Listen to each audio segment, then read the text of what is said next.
Welcome to the San Antonio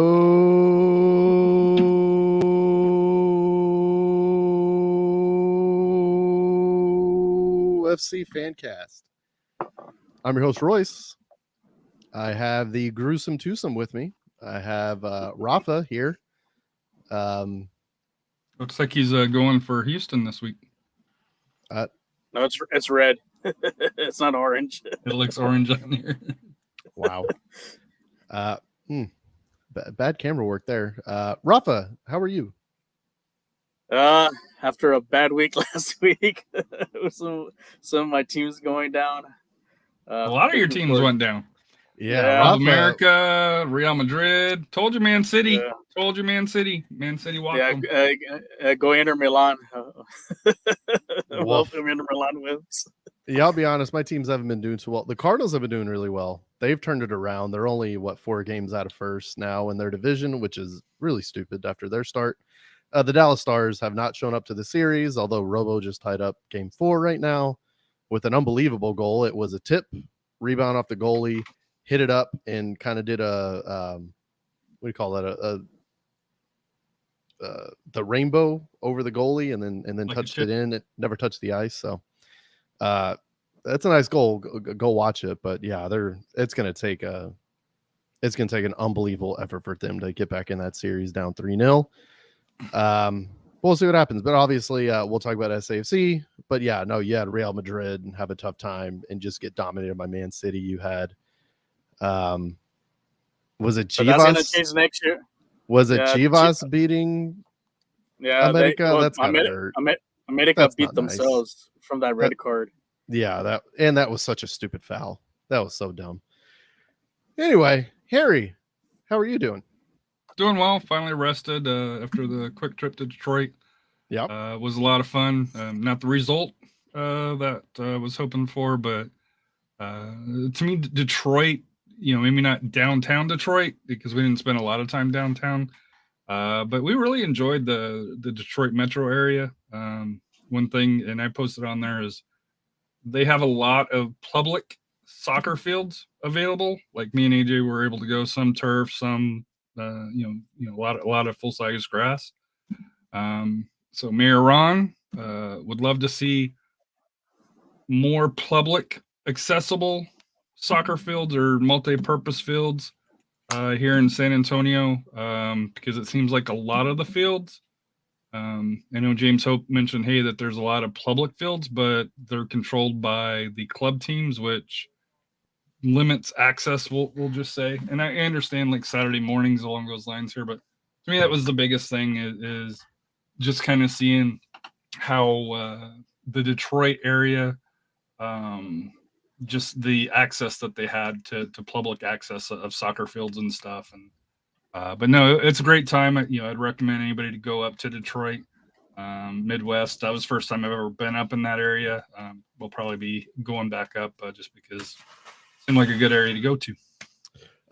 Just as a Ron Nuremberg stan, I guess you can say, his response would be that San Antonio has the most green space of any city in Texas, in that it's mostly undeveloped, and it's because they want to preserve the nature part, because San Antonio respects, the wildlife, and you realize that the urban sprawl of this city is really taking over habitat. So you kind of want to leave it as is. My neighborhood, I will say, where I live, let's not talk about that, but the neighborhood I live in, we have 10 or 12 soccer fields just run by our HOA that are open to the public. So there's plenty around. You kind of got to find them, but they're around. The city of San Antonio, we have 3 or 4 cricket pitches around town. We have, but they're not took care of. We have a ninja. They are. Have you been to the cricket pitches? They're AstroTurf cricket pitches. The one at 151 and 410? Well, Tom Slick sucks. Yeah, no, I'm talking about the one in the former Alamo Golf Club over off of Rochelle and like Babcock. No, I haven't been over there. It's nice. It's like a turf.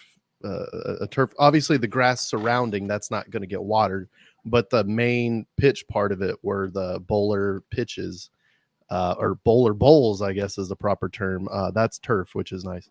And then there's a Ninja Warrior course in Pearsall Park. So a lot of parks. San Antonio's doing okay. When we get back, we'll touch on some huge news in the SAFC family.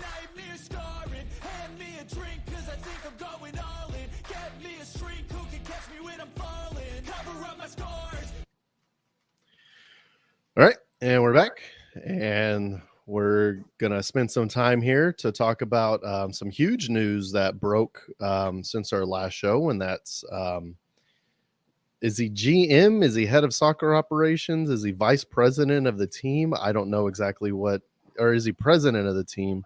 I'm not sure what his title is, but he's been basically the GM and all of that for San Antonio FC since the inception in, I guess it was early 2016 when the team really got together. Tim Holt has announced that he is stepping down and in his role in the front office for SAFC. Really is a team legend, and I mean, if I may say so myself, a Spurs Sports Entertainment legend as well. And he's done a lot of great work for the organization. He built the championship team within the first 10 years of him taking the job. That's a pretty big deal. With all the success that SAFC has, a lot of it is due to Tim Holt and the moves that he's made. He's going to be sorely missed by all. He's incredibly open to fan interaction at Toyota Field. You can catch him on the main concourse. Say hi, good to see you. Just a really friendly dude, just a good dude. Obviously, also the father of Roman Holt, who does have a scholarship to go play in San Diego for San Diego State. So perhaps he's going to follow him around, or who knows what's going to happen there. But Harry, what are your thoughts on Tim leaving and overall Tim Holt's legacy with Spurs Sports and Entertainment? I feel sorry for who's going to have to replace him, and I think it's probably going to be more than one individual that replaces him because he had a role. I think he was a VP with Spurs Sports Entertainment, but he was also the managing director for San Antonio FC.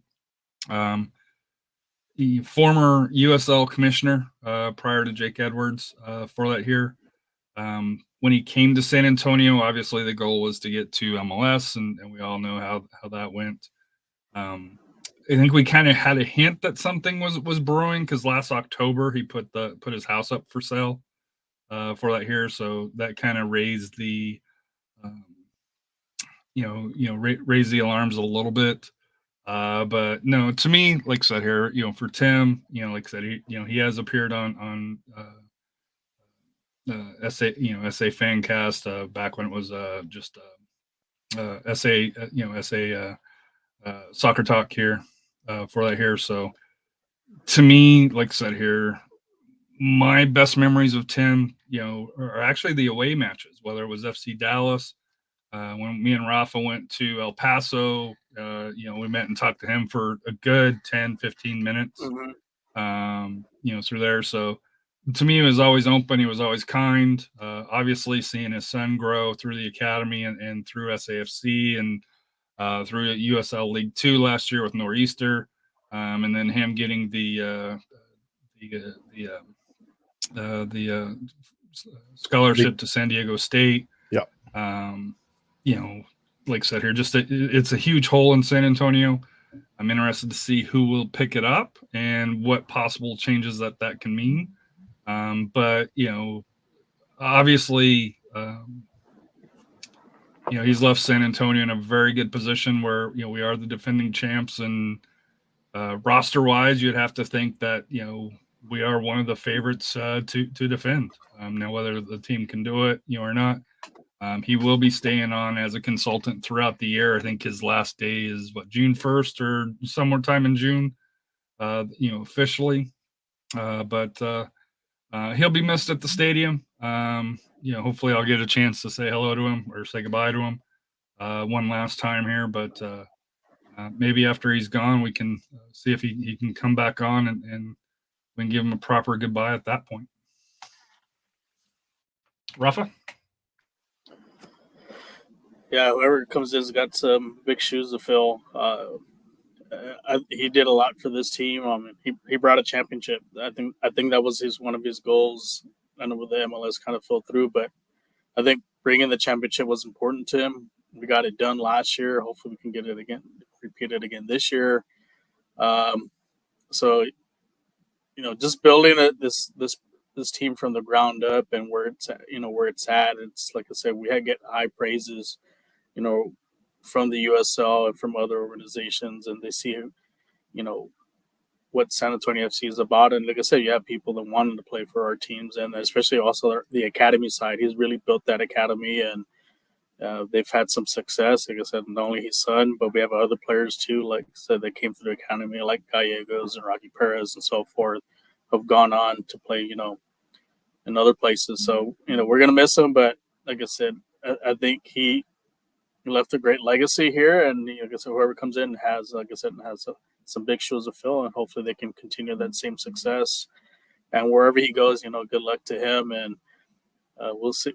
Hopefully, maybe someday he'll come back. Yeah, we'll see. Obviously, speculation, however you want to speculate. But perhaps after the 4 years in San Diego, they're just going to chill out, or maybe he takes, maybe San Diego's looking for a GM for their newly announced MLS franchise. Perhaps because it does sound like he's got something set up. It does. It sounds like he has some sort of iron in the fire, and that's kind of what I'm thinking. That's what I'm leaning towards, is that they're going to tap him because he was with Orlando City before, and he got them up to MLS. He got them up and running.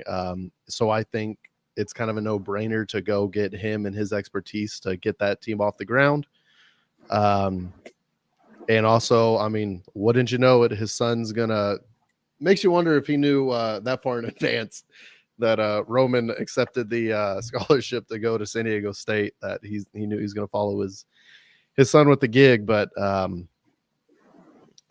of happy for him. Good luck in your future endeavors, Tim, and hopefully all of our paths cross here in the future. So that'd be great. Thanks, Tim.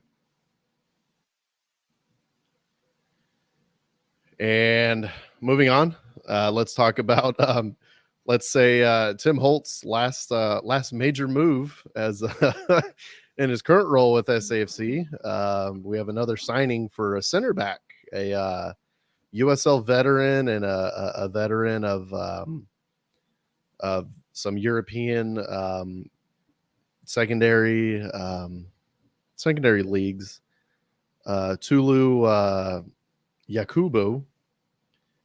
We'll just call him Tulu. Walid Yakubu. We'll just call him Tulu. From Hartford Athletic on a transfer. So an all-out purchase of a contract. So that's a very interesting move. I don't think we've seen this happen too often, and this definitely means that SAFC had been tracking him, and they really wanted him. So it kind of makes you wonder kind of what that says about the move, that obviously they're tracking him. He became available. They pulled the trigger, and we already have 4 center backs on contract. So now we have the 5th. So that does add some much needed depth on the back line. I think that's kind of been our big issue. We had Connor Maloney in our back line for 2 or 3 matches. So Shannon Gomez too as well.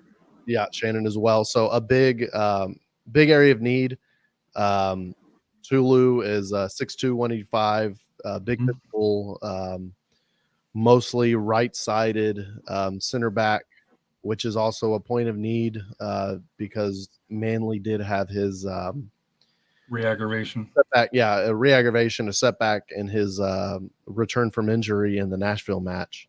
So we haven't seen him since. So hopefully he's okay. Hopefully this doesn't mean anything, too bad happened. Hopefully it's just a depth signing, or we'll see what Tulu does.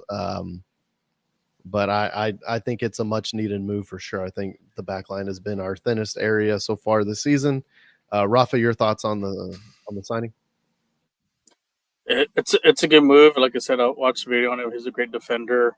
he's got the size that we look for. Over six. Pretty much our back line's over 6'2". He wasn't very utilized too much this season by Hartford. I know Harry had posted some stuff on him that he's had some playing time, but this year I don't know, maybe he's fell out of favor, out of the I rotation. think it's And been injuries. injuries. Because they mentioned that he's coming back from an injury. I do know that he was loved in Hartford. They were kind of shocked that they transferred him. But to me, and I guess the question kind of comes in: is it mainly depth that he's coming in for? Because in 2021 he did have about 2,400 minutes. 2022 over 1,600 minutes. And now this year, obviously, he's only had 54 minutes in 2 matches. So, to me, it's probably going to take him a little bit of time to round into shape. But obviously, you're probably not taking out Bautista. You're not taking out Garcia. You're not taking out Tainer along those lines here. So, my question to the two of you is to me, I think we kind of think that this is probably a Manley fill in, but he is a starter level quality in USL. So where do you guys kind of see him fitting in? I think he can fit in where Tanner's at. I think because remember Tanner is just coming off an injury. We don't know, and when he looked good, he looked good in the last couple games. But I think this is just a little insurance policy, just in case if he maybe re-aggravates something, just like with Manley. So why not have him? And he kind of, I get that kind of the field. Remember when we got Kai Ford, very talented, limited play, coming off from injury, kind of the same vibes with him and Courtney Ford. Yes. So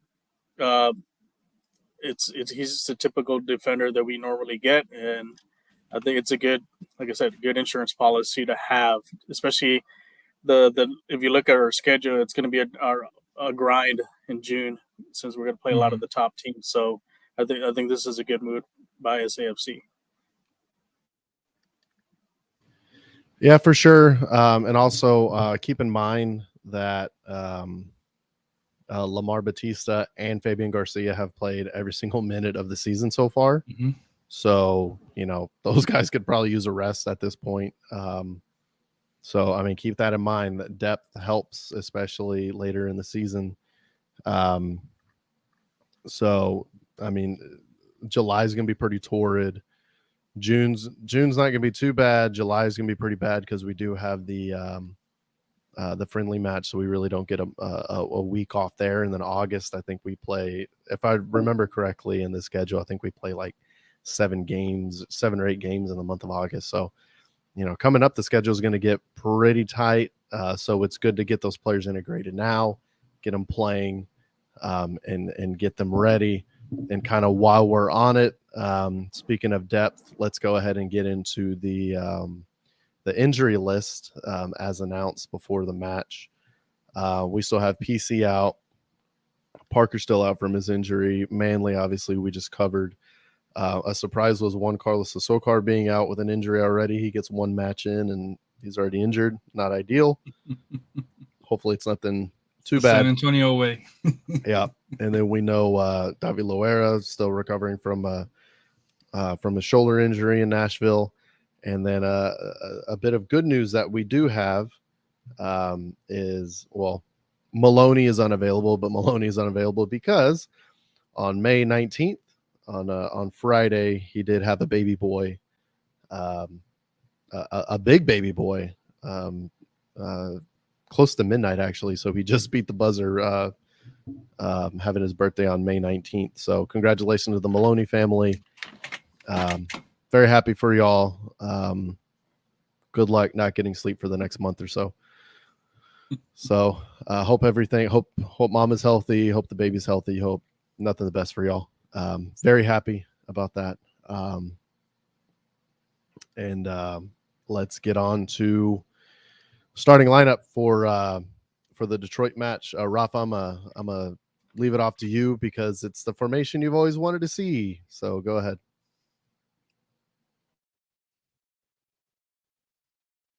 Mute. Mute. Sorry about that. I was surprised about the 4-3-3. Normally, I like them to play a 3-4-3 to be aggressive, especially up top. But I guess maybe because of certain injuries, they decided to play a 4-back and also, to kind of counter whatever style Detroit was playing. Our 3-headed monster up top, that was expected. And then Parker, Abu.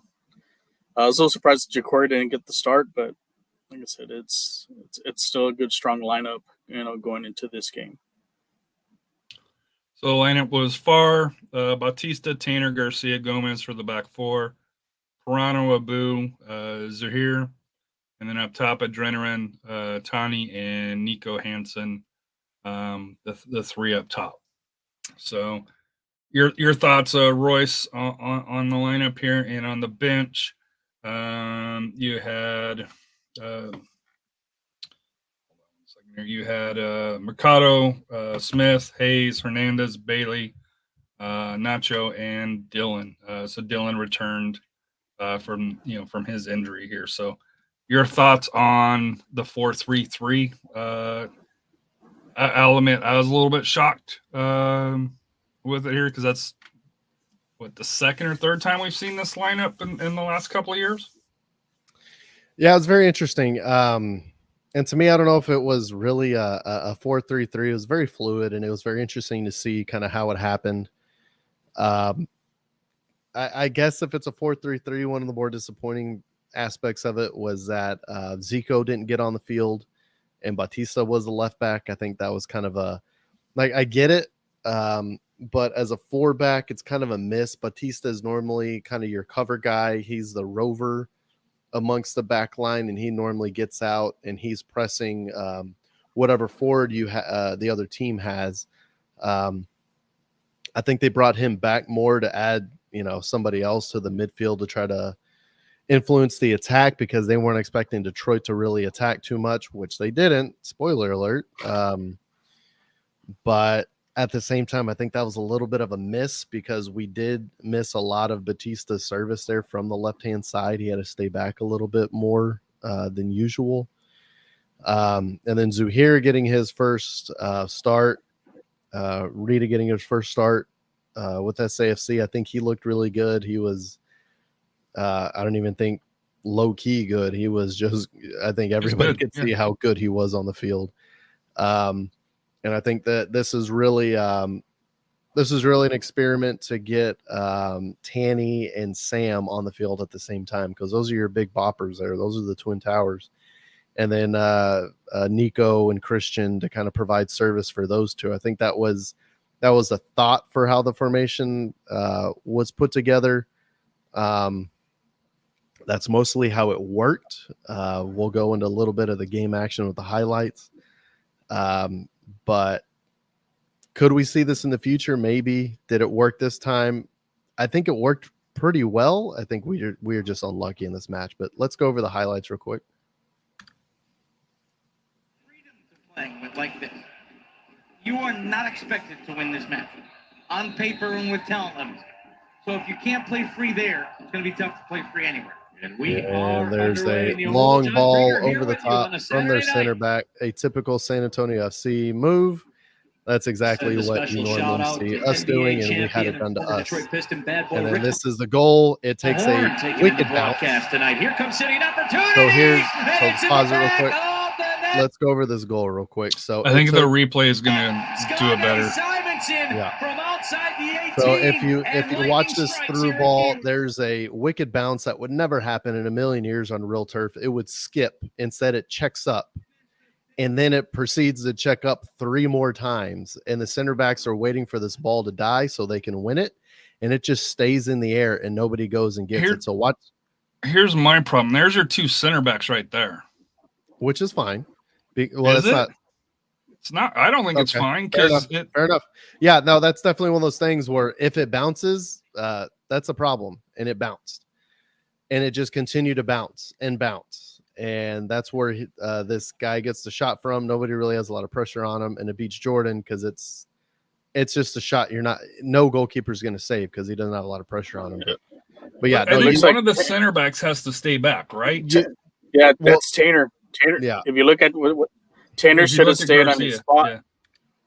If you look right there, and if you stop it right here, So there's you have your Tanner, team. here's Garcia, and there's Sharman, as I call him, because he fell down quite a bit during the So match. yeah, so typically in the San Antonio system, Fabian Garcia would be the one to stay back. Whoever's the center back is the one who's always home, and the other two, the right center back and the left center back, they'll be more of the wanderers, and they'll be ones that'll win those. Either way, they both completely missed it, so that's a big no. And then the kind of the second big no was just they were waiting for that ball to die, and it never did. It just kept bouncing. So definitely the player knew the turf he was playing on, and he Goal of did the well week. with We can't ignore it. So it's goal of the week. not at all. Hell So, of a goal. Hell of a goal. it was, and that's one you got to tip your cap and you got to reset. You got to be like, oh well, can't give those up, but at the same time we did get back up, and let's try to get something out of this game. I mean, the 5th minute in, that's not ideal. So that defensive error, I think there's got to be better communication by Garcia and Tanner there. I think one defender needs to go towards the ball, the other one needs to stay deep back to Stay on cover the that player. space.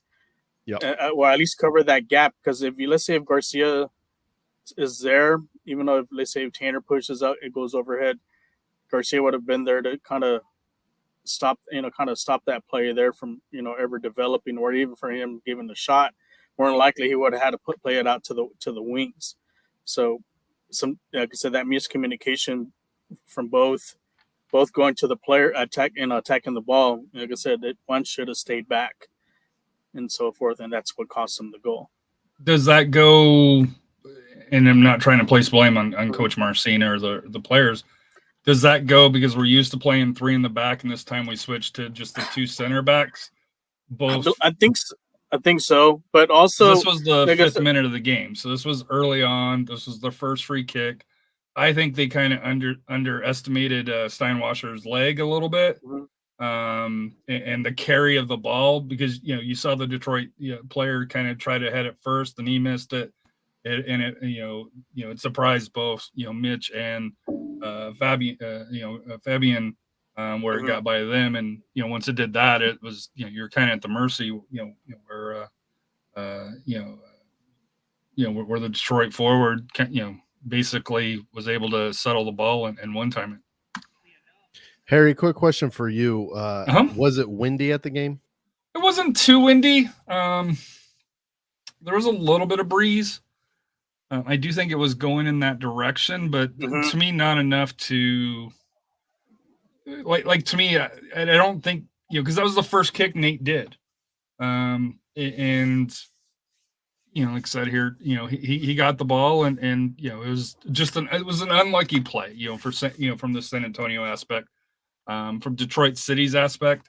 And the announcers even mentioned they've had a little bit of hard luck, this season here, and they finally capitalized for here. But to me, it was for Detroit City and being there, it was the perfect opener for them because it allowed Coach Trevor James to kind of settle in and bunker in, which is what we saw the rest of the match, and that's how Detroit City likes to play. They'll kind of grab that early goal. And like San Antonio FC, if they get a goal, they're very hard to break down. Just on how they played, and as we watch kind of the rest of the highlights here, to me their defense, was outstanding. The Steinwasser, once again, to me he's an elite level goalkeeper. Yeah, he won player of the week deservedly for this match, and that's kind of what happened. We got reversed SAFC. They got a cheap goal off of us in the 5th minute and then defended like their lives depended on it. So, I mean, we won a championship off that last season. Yeah. So kudos to Detroit City. They've had a rough season so far, and man, they made it count this week. So all credit to Detroit City. And we're going to get to kind of the next one here because I think the next one here, if San Antonio gets the goal that they deserve to get, then I think it's a different game, and we may be having kind of a different discussion on how this Very game plays fair. out. Very fair. But it unfortunately did not happen that way. So Rafa, I know you and I kind of broke this down during the match here. Yeah, I don't see how you call that at all. It's so stupid. But you can't. And here, And you see him, he raises the flag right away. he doesn't see this guy here because there's a guy on the post. There's a second guy on the post. It's not Garcia that's offside. It's Nico. That's the person that's the only person that they could be calling. I don't think he calls offside though. But he does. It's even labeled offsides on YouTube. I'm pretty sure he said that the ball went out. No, that ball doesn't go out. And it's nowhere near out. So that's kind of still why I'm baffled at this call. And for the ball to go in, I'm still baffled at it. That's the only thing I can think of that he called was that the ball went out. Because they didn't call a foul on Nico, maybe on goalkeeper, interference, because, through there. Fabian's goal was clean. I'm just trying to think of what it is. Maybe it is the outside. Maybe he swung it out too far, which of course we'll never know. Like I said, I'm pretty sure he said that the kick went out of bounds, but still, But would you call the flag? The flag up means offsides, though. It also means out. So how it would be offside? So go back. We'll look at the flag. When he does this straight up in the air, and then he'll point. If it's offside, he'll point down the flag. Now, if the ball, and you can't see what he does with the flag afterwards. But if it was out, he would have pointed up and he would have waved his flag. Because I've seen that some games, other games, league games, not necessarily ours, but like I said, like in European, when the ball does go out, we don't know that because it leaves him. Well, yeah, when it just shows him raising it, you don't see if he waves it. But I thought up and wave meant a foul. But no, when it's a foul is when you wave it. Yeah, what you mentioned. But when it's straight up, that's an offside. Well, either way, we'll never know what the call was, and there's a goalie race there that should have been erased. And then here you go, and the Steinwasser taking over the goal. That was taking over the cross Nico there. What'd you say? So that was a back cross by Nico. No, I said this is Steinwasser taking over the game as he did, and that's pretty much what he did consistently. And this is a lot of the crosses that we're used to getting in, he would just pluck out of the air. So I mean, he's player of the week for a reason. This is the one that hurts. Ugh. Off the post, ripped it off the post. That's kind of the luck we had right there, because that was just clear chance. And then we had another one where the cross is just awful. I think Tanny has a cross, and I think it goes right in the hands of the keeper instead of to a wide open Sam coming up. But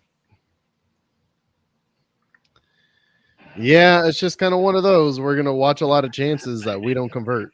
So SAFC is in their season right now, and here's an opportunity. This is a 3v2.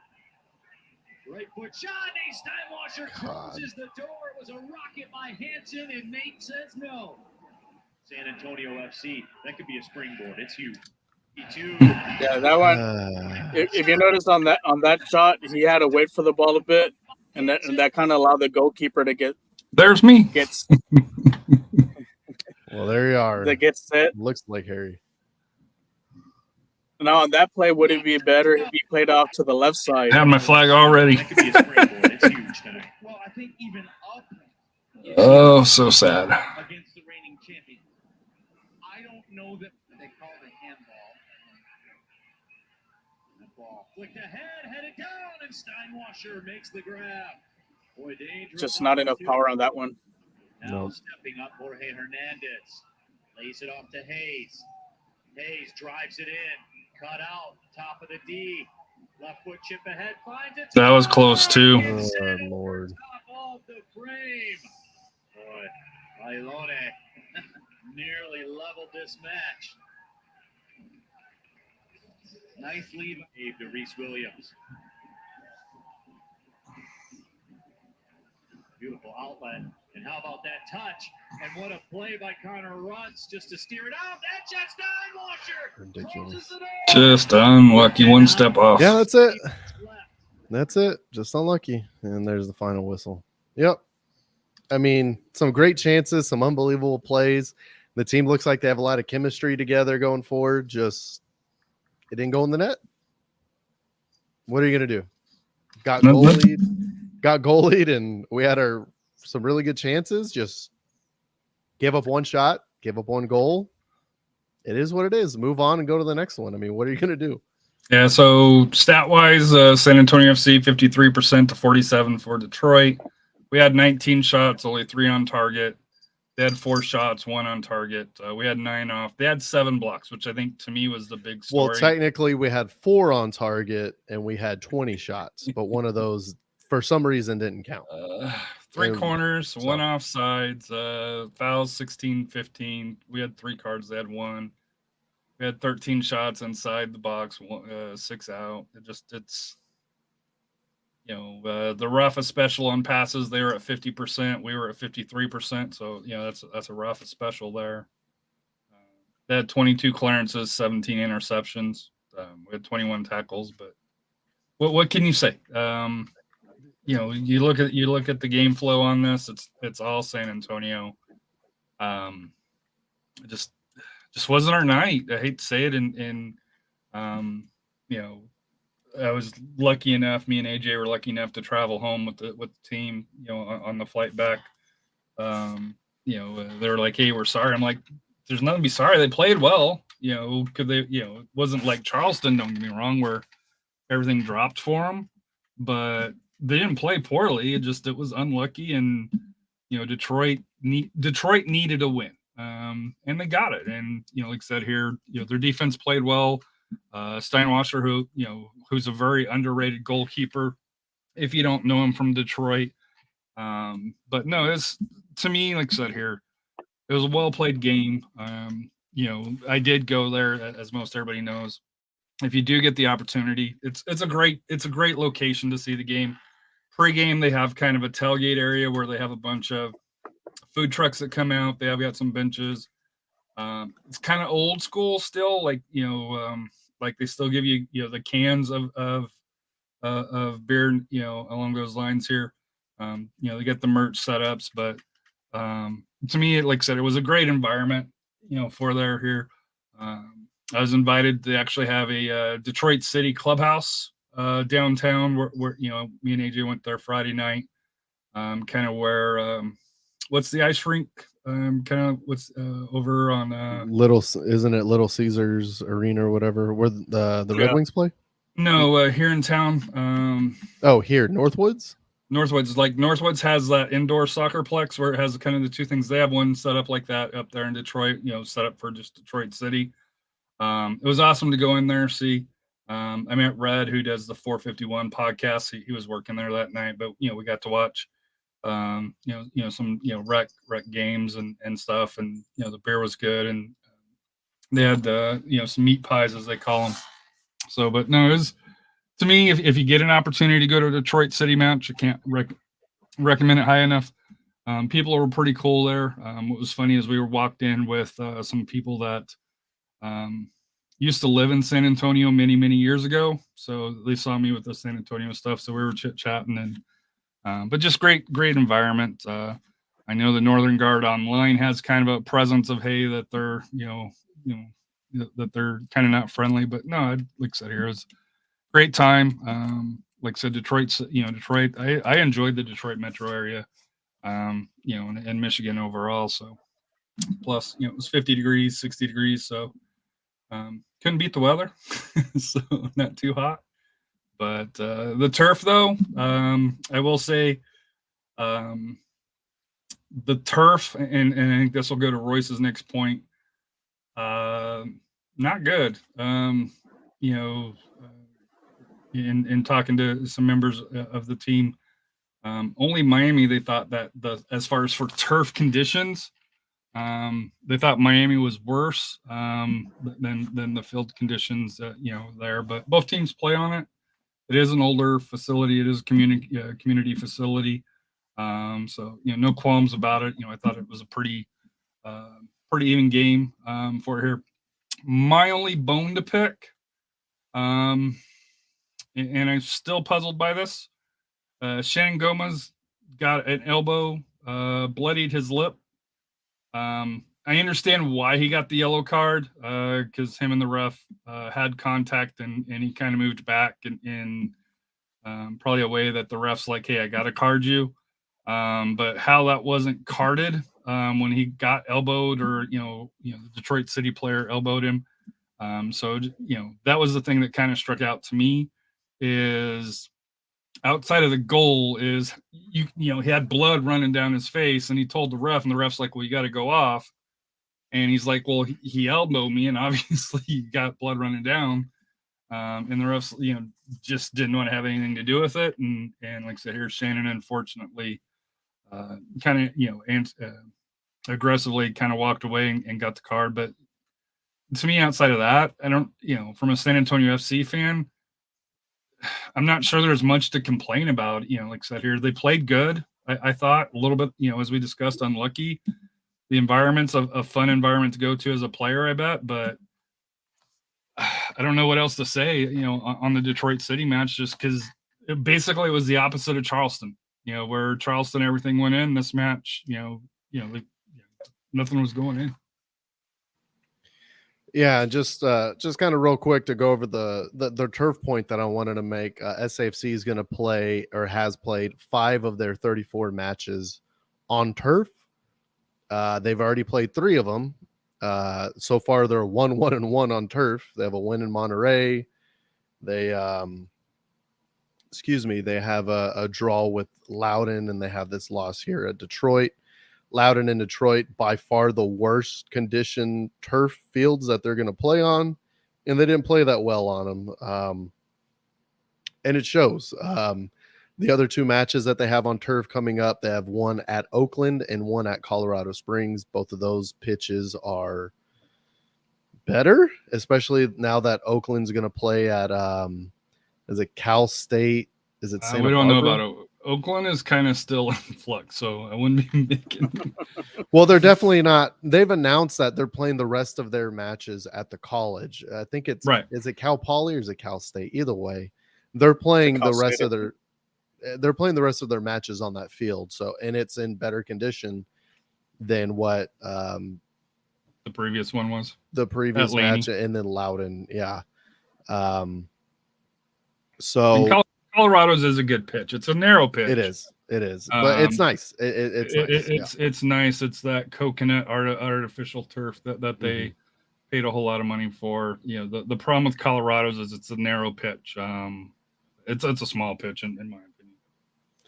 So there's that to consider. And this is kind of why, home field advantage is so important.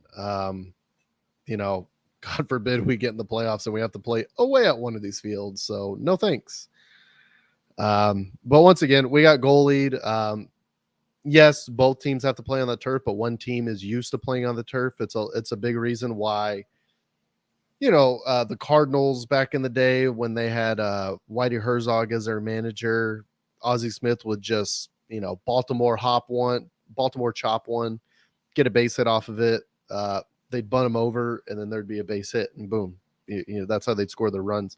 The Astros in the Astrodome, when you had to go play on that really crappy AstroTurf, they were used to the bounces. A lot of teams weren't. So, it's a strategy, but at the same time, it's kind of like letting your grass grow long or cutting it short. It's one of those things. So, I mean, they took advantage. They didn't necessarily play well. Steinwasser played really well. Everybody else, they played well for how their season is going. Pretty much. But SAFC played really well. They just ball didn't fall for them. What are you going to do? Move on. And we get to look forward to New Mexico United coming into town for military night on Saturday coming up. But But real quick, let's talk about who our man of the match for the Detroit match were, as well as who what our mentality monster moment of the match was. Start with Rafa. Rafa, who's your man of the match, and what is your mentality monster moment of the match for the loss away at Detroit? I think I got to give as far as mentality monster to Zaire. I think he had a great game. I think he really frustrated. I think Detroit just couldn't muster anything offensive except for that one lucky, like I said, that one lucky play. So and I think he's been a perfect piece, to kind of fill that role, missing PC out there, and you can tell that he's got a lot of talent. And hopefully, Montreal doesn't call him back, because I think it later on in the season, I think he's going to pay dividends, and then he's going to really kind of gel with the rest of the squad. So he's my kind of mentality monster of the match. And then as far as the moment, I don't really can see really any moments, because it was just a frustrating game. So I got to skip on that one. I don't think there's really a moment as far as that.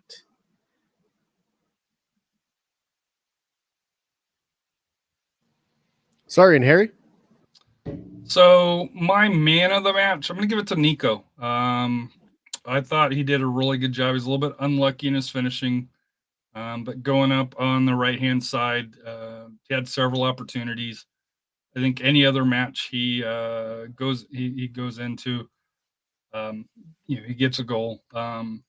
My moment of the match actually kind of happened afterwards. As I mentioned earlier, we flew home on the same plane. We said hello, to the players, as they saw us, and then, on the plane we said hello. But that's it. But in the luggage area, Coach Marcina asked if AJ wanted to have a picture of the team, which of course AJ was like, sure. So I want to give a huge shout out to Coach Marcina. The moment of the match, I know it wasn't game time, but I know for me and AJ, it was pretty cool for him to come up in the infamous luggage area for San Antonio Scorpions fans, old school fans remember that here. But so, thank you to Coach Marcina for having the team take the picture with AJ. It was kind of cool.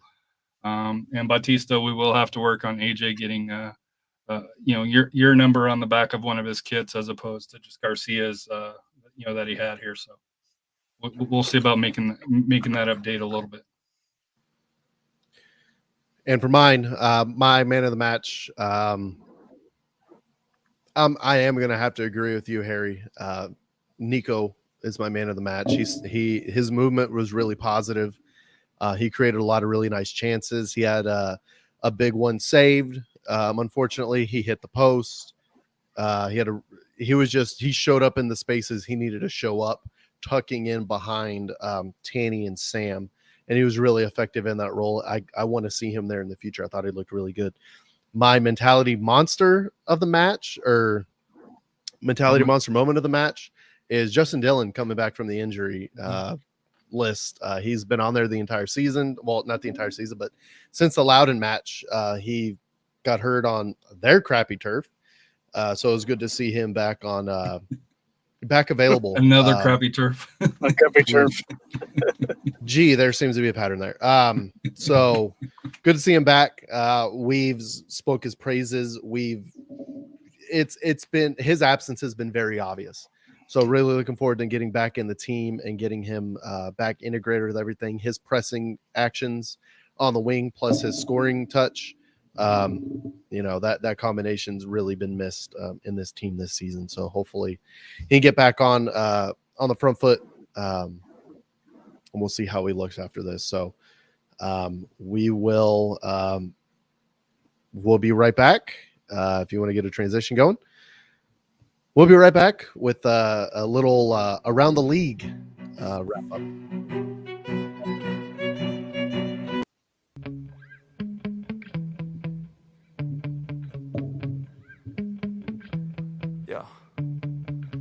Sometimes I get so mad, there's no control in me. My thoughts get so bad, I'm like, What I is might this? grab a bat, I don't know my rap, my blood boils over like, oh Is it- God, here goes. I lost all feeling from my head to my toes. You said Is this something like true some- that I can't let go. So some just stay 8 tuned for Mile the rest of the show. tribute for going to Detroit? What is happening? Wow.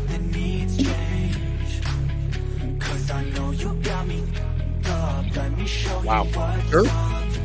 It was beeped out. It was cleaned. Okay. Are we a family show? Or? Well, I mean, the language wasn't the most offensive part of that. We're not The back in offensive the part Todd, was the music. the Yeah. Todd era of that's a soccer round table here. Yikes. So anyway, Harry, I'm gonna throw it over to you. Just let's do a little wrap around the league for week 11. If I can hear. So yeah, week 11. You had New Mexico United, who we face next, get a 3-1 win over Loudoun United. Orange County at the time did a favor for us, beating Sacramento Republic. Tulsa lost to Memphis 901, and then Tulsa traded for Memphis 901 star forward Goodrum, the Golden Boot winner last year, which paid dividends last night as Tulsa beat Louisville City in Louisville. Charleston Battery got back to the winning column, 1-0 over Monterey Bay. Hartford Athletic 2-0 over Loudoun United. So Loudoun's had a rough couple of weeks here that they haven't found the winless column. Indy 11 got by the Switchbacks, which helps us out a little bit. San Diego Loyal had a comeback against Miami FC and probably the game of the week. The Riverhounds destroyed the Lights 4-1, keep the Lights winless. Red Hot El Paso Locomotive 2-1 over Birmingham. Obviously, Detroit, San Antonio we talked about.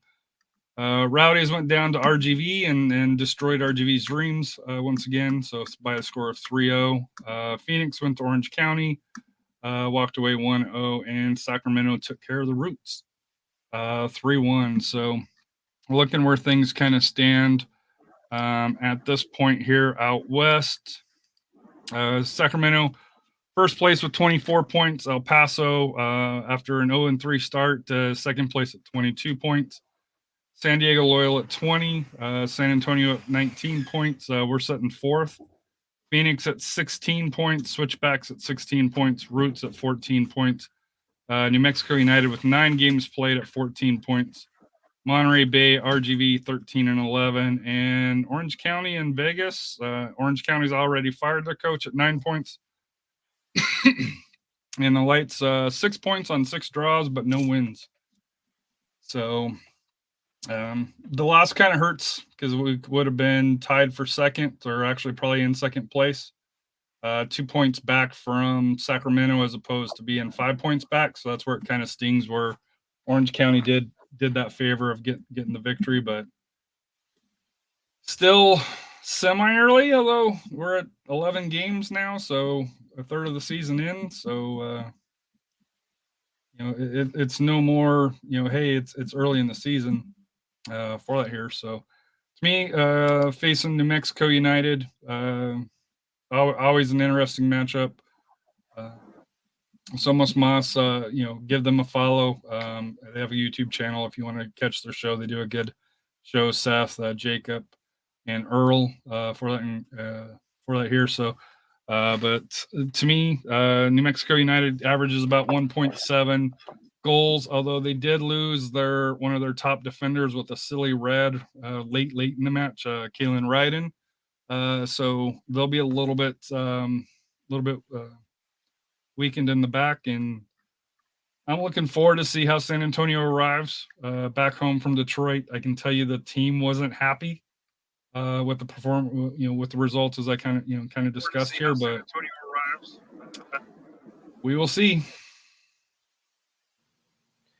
Yeah, I'm interested to see that as well, to see how they continue their form. Obviously, if they're not happy, they're not satisfied, especially with being an Alan Marcina team. They're going to come out looking for blood there against New Mexico here in this match. So, and New Mexico, like you said, is also missing a one of their starting defender and one of the starting center backs, so that's not going to be ideal for them either. And another big thing that New Mexico's always historically had trouble with SAFC at home, or any team with a regular soccer pitch at home, because or at their home, not at the lab, not at the baseball field, is because, and why they've historically been pretty competitive against Colorado Springs is because they are used to a very narrow, very short pitch.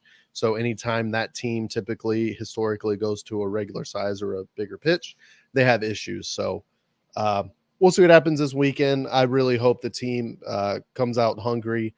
Like I said, they performed really well. It's got unlucky. So show us what the team is made of on Saturday, and show us kind of what we expect from week to week.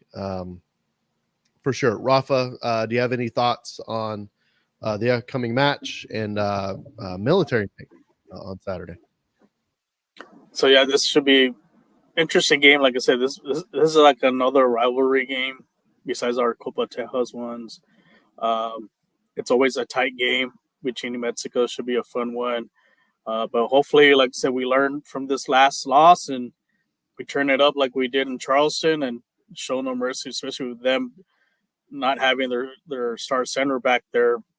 We can cause them problems there with our 3 forwards. So hopefully we can pour it on them. And also it's Military Appreciation Night. So, someone from the military, bring them out, to treat them to a game. And also thank you to all the service people who serve, Army, Navy, Air Force, Marines, Coast Guard. Salute to you guys with coming up with the Memorial Day, just a weekend. And Space Force. Don't forget the Space Force. Yeah, all the Luke Skywalkers, yep. So should be fun. Wow, that's unfortunate. It should be fun. The Space Force is just the Air Force, man. Come on. Yeah. Well, how they used to present the Air Force was the world's most dominant air and space force, and now there's a separate space force. So a little silly, but there's still a branch. So they are, yeah. Coast Guard as well. I mean, the Air Force used to be a part of the Army. So, but there is one topic I want to add here. Rafa, you might want to set this out. I know you got some fancy new shoes that L3 colors, but the World Cup U20 is going on tomorrow, 1:00. The USA hopefully will close out group play against Slovakia. I'm pretty sure they're almost all the way through because they've got 6 points, and there are, if you're a high third place finisher, you'll be able to qualify, and there's not many teams with 6 points. So I think they're already advanced to the knockout stage, but good luck to the boys on hopefully winning Group B. And that's tomorrow at 1:00 on on FS2 tomorrow. Will be where it'll be in Diego Luna and others have been performing very well for the United States. 4 goals, none allowed. So, and that's against Ecuador, who they had a banger at the death to win. And then USL's own former starlet, Jonathan Gomez had that. Jogo had that goal. And you also have USL's own Winder is the starting Luna. center back. USL's own Diego Luna, USL's own Cade Cowell. So yeah, there's a lot of former USL talent at that U20 World Cup. So it's been exciting to watch. It's been exciting to watch Diego Luna. He looks like the same person we dreaded playing every week. He's built like a tank now. He's filled out for sure. Yeah. He's laid off the Chico's tacos. But no, like I said here, tomorrow will be an interesting match going against Slovakia, who's second in the group, who did lose to Ecuador 2-1, and Ecuador gets Fiji, so most likely Ecuador will finish with 6 points. So goal difference may come into play. We're at +4. Ecuador is at 0, but going against Fiji, they've allowed 4 and 3. So hopefully, if US does lose, they can keep that goal difference, because that may come into play where you can finish first or second as opposed to dropping into that wild card round. All right, so moving on, I have a very exciting little a bit that we're gonna play. So we'll see how this goes. But right now on the SAFC website, and you can go. I think they're using Dash, but we have the military warm-up tops for sale right now online for the auction.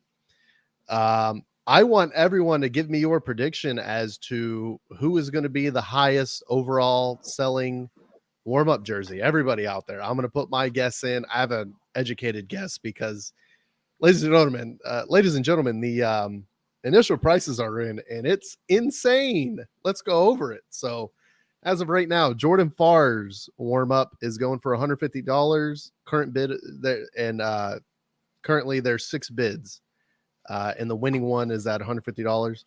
Carter Manley has 1 bid so far, $100. They start at first bid has to be $100. It goes up from there. There's been 2 bids so far for Mitchell Tainers. His is at $130. Fabian Garcia has 2 bids, $110. Ja'Cory Hayes has 0 bids. Somebody put a bid in for Ja'Cory Hayes. His is at 0 so far.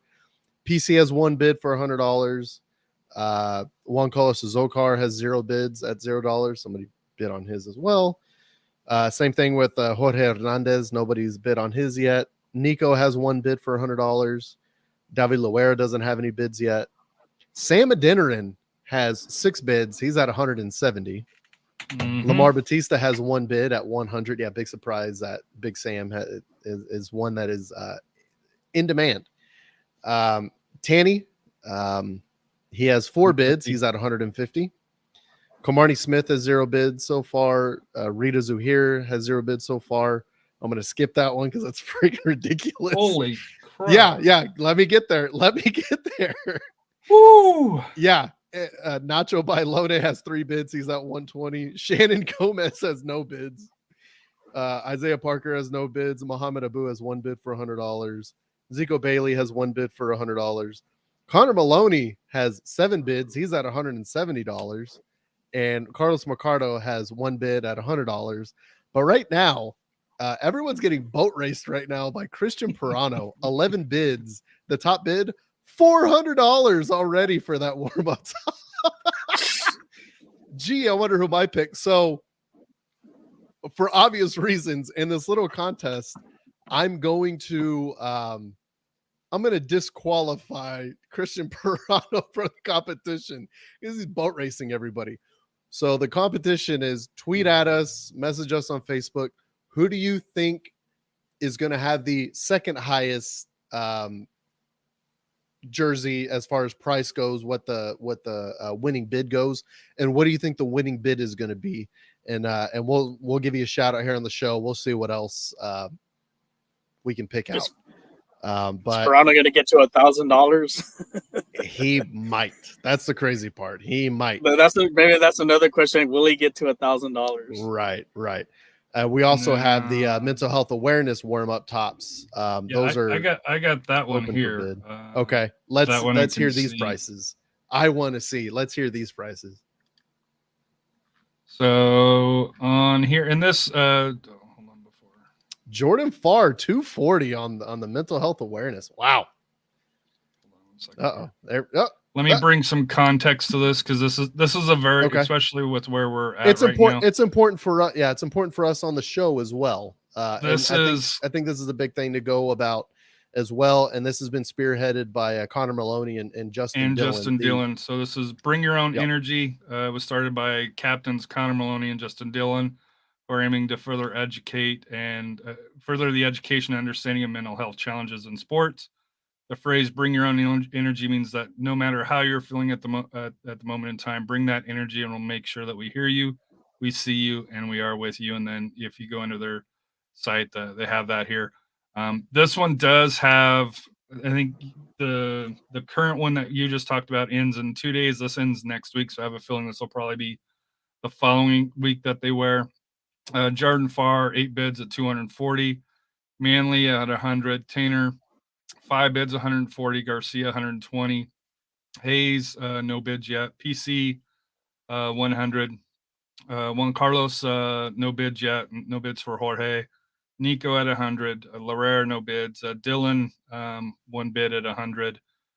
Big Sam at 260, Batista 1, Tanny at 250, Kamiri, Rita at Zahir, 1 bid. Pirano only had 160 on this one. Nacho 11 bids at 210. So I think bid wise, that's a bargain price on that Christian Pirano.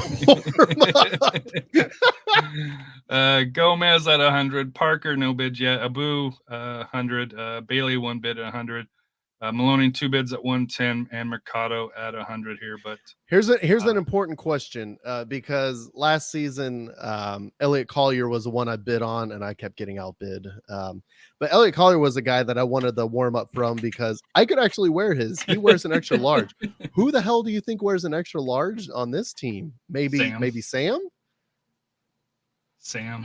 That's gonna be Sam's a tough. Probably get. the closest. That's gonna be a tough get. Anyway, $400 though. That's MLS money for Big Sam. Fair enough. And Good Tanny. Lord. And So, Rita. final topic here, because I know we're a little bit over an hour here. But final topic that we have here, and it's gonna be probably kind of a somber topic. I know Rafa's already got it in his profile here of Uvalde Strong along those lines here. So we'll let you kind of start it out, Rafa, with your comments about Uvalde. Yeah, just a little tribute to them. It's been a year since that tragedy with the 19 students and the 2 teachers. Just a way to remember them, keep their their memory and their legacy alive. And Uvalde is, like I said, it's a city near my hometown. Like I said, I have family that live in Uvalde. I have 2 aunts that live there. It's a good community. The thing is, just our prayers are always going to be with them. And just it's been a rough year for a lot of the parents. The lost their child, and like I said, that's probably one of the toughest things in life to go through.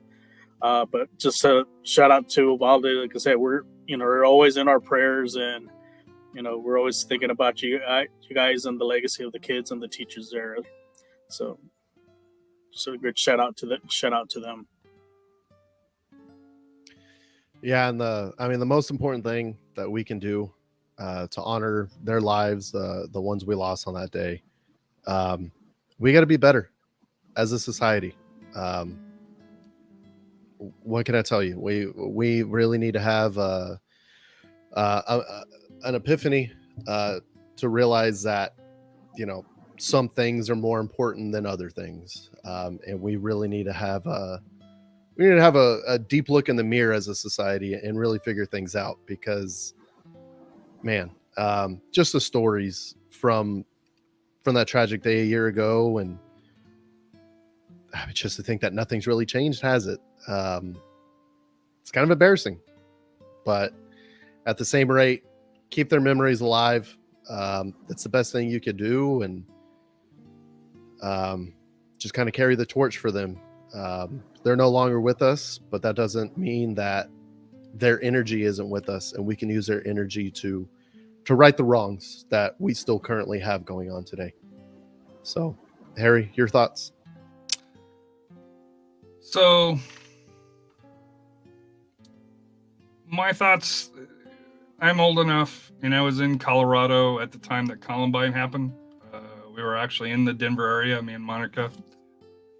We had left work early to go watch a movie, and then, even on sports radio, it was talking about, the school shooting through there. That was in 1999. Since then, we've had Sandy Hook, we've had Uvalde, and we've had so many you can't even name. Parkland, etc. Yeah. Santa Fe. It's the El Paso, our friends in El Paso, the Walmart. We've got to elect people that can come together. Banning guns isn't the answer. Giving everybody guns isn't the answer. There's got to be some common sense way that addresses the guns, addresses mental health, which we talked about earlier. That's a huge part of it. I know here in Texas, we talk, the politicians talk about mental health, but yet we're one of the lowest rated states for mental health. So to me, like I said here, it's easy to get frustrated and it's easy to kind of throw your hands up in the air. To me, my only thing is we've got to elect leaders that can come together, and it's not just my way or the highway, which is unfortunate where we're at, politics wise. We need to come back to the middle, come back as a society back to the middle, where just because you don't like something doesn't mean, hey, it's got to be canceled or banned or whatever words that you want to do. It used to be that as a society, you could sit down and discuss tough topics and not have to worry about just being banned or criticized. Well, not even criticized, but just where we're at society wise, where it's like, hey, you don't know what you're talking about type stuff. So to me, that's my biggest thing here. Hopefully, my kids will be sophomores next year. We had, here at the north side, we had 3 or 4 lockdowns just with gun related in the area. And as a parent, it's crazy to think that I went to school with guns in the back of my damn truck, hanging on there. We didn't think anything of it. Nowadays, it's just, as a society, we've got to be better, and we've got to elect people that can work together, because that's really the only way things change, is if we can come together, both parties can come together and put realistic, common sense stuff that may or may not work. It might not work right away, but just doing thoughts and prayers. We're what, 99, 23, 24 years? It ain't working, whatever we're doing. It's not. And yeah, we have a whole lot of leaders right now in leadership roles that are constantly giving we've tried nothing and we're already out of ideas. And that's just, it's a pain in the ass. But anyway, like I said, let's neither here nor there. We need to fix the problem. We have a problem. First of all, we have a problem. We need to fix that as a society. But our job to fix that as a society, the motivation behind that are those 21 lives that we lost a year ago in Uvalde, and that community will they'll stay with us, and the memories of the families affected are with us, and we hope nothing but the best, and we just send a lot of love out to that community. And kudos to SAFC for recommitting to them Absolutely. as well, by having clinics and stuff out there. So since we are a San Antonio FC podcast, San Antonio FC is trying to do their job as well, when it comes to providing to the local community as well. So I think we're going to end it on that note. We're not going to do final thoughts. That's our collective final thought, is never forget those 21 lives, and let's be better as a society. Being better as a society starts with you, with us. We need to all be better. So love your neighbor, golden rule, all that good stuff. It's very valuable. So for all of us here at the San Antonio FC Fancast and Soccer Roundtable, what's life without goals? We'll see y'all.